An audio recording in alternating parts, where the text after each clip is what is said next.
I want to talk to you about how to compromise if you have different desire levels as a couple.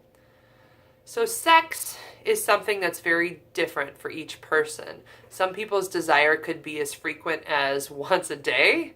Some people's can be twice or three times a week. Some people's can be once a week. Sometimes it could be once a month. I even know some people it's a once a year sort of deal for them. But the problem is that it's pretty common for two people to be very different in terms of what their desire level actually is. So one of the things you can do is have a conversation about what your differences are. What frequency do each of you experience desire? And some people even have trouble answering this question, so here's a little tip. How many times in a week does the thought cross your mind, I could be sexual? I probably could have sex if I had enough time and energy. If you have that thought about 3 times a week, then you actually have about a desire level of 3 times a week. If you have that thought literally every day or 3 times a day, then that's your desire level. It's kind of high, and that's okay, because everybody's different. If you have that thought maybe cross your mind once a month, then you're at a lower level of desire. So that's kind of how to get in a baseline. Okay, how many times does it cross my mind? And some people it never crosses their mind, so that's important to know too. Then the next thing to do is to have a conversation about what you feel like you want it to be with each other. And so there's some research out there that suggests that couples who have sex at least once a week tend to be happier. There's also another research out there that suggests that like after a couple has sex, they feel those feel-good feelings for up to 2 days afterwards. So if you always want to feel the feel-good feelings, you should be having sex every 2 days if you can manage the time for that. But the reality is most people are very busy people.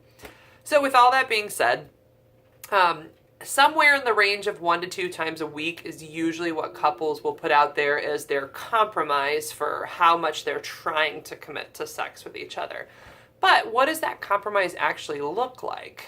Well, if each of you agree that you want to try to do 1 to 2 times a week, then one thing you can do is each of you holds yourself accountable for trying to meet that number. So if you want to hit 1 to 2, you personally should initiate 1 to 2 times a week, because sometimes when you initiate it's going to work out, and other times stuff's going to happen and you're not going to be able to finish it.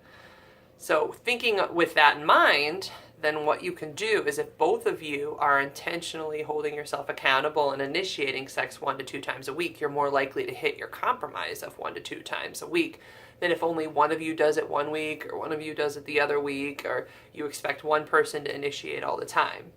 So that's another piece of it, is that it is both of your responsibility to really not only come up with the compromise, but like follow through with the steps to make that happen. And then a third piece to this is you have to kind of have a conversation about what helps you create desire, because not all desire is spontaneous. Spontaneous desire is when you just think about sex randomly like that, right? But there's actually another type of desire that's called responsive desire. And with responsive desire, there are ways that you can kind of respond to cues in your environment or in your head that can help you get into a desirous place. And so if you know what those cues are, then even if you aren't in the mood, you can work into a mood with your partner. So the whole initiation thing isn't just like initiating full-on sex. Sometimes what you're doing is you're initiating intimacy of some sort to get to that place at some point. And so some people, it might be reading a sexy book together or watching a sexy movie. Some people, it might be lighting candles and getting in a bath together. Some people it's, no, I want to date. Let's do something romantic. Let's dress nice for each other. But all of those things are elements of responsive desire cues that you can use to work into a mood. And so it's kind of complex, but the 3 steps are: 1, come up with a compromise that you agree to.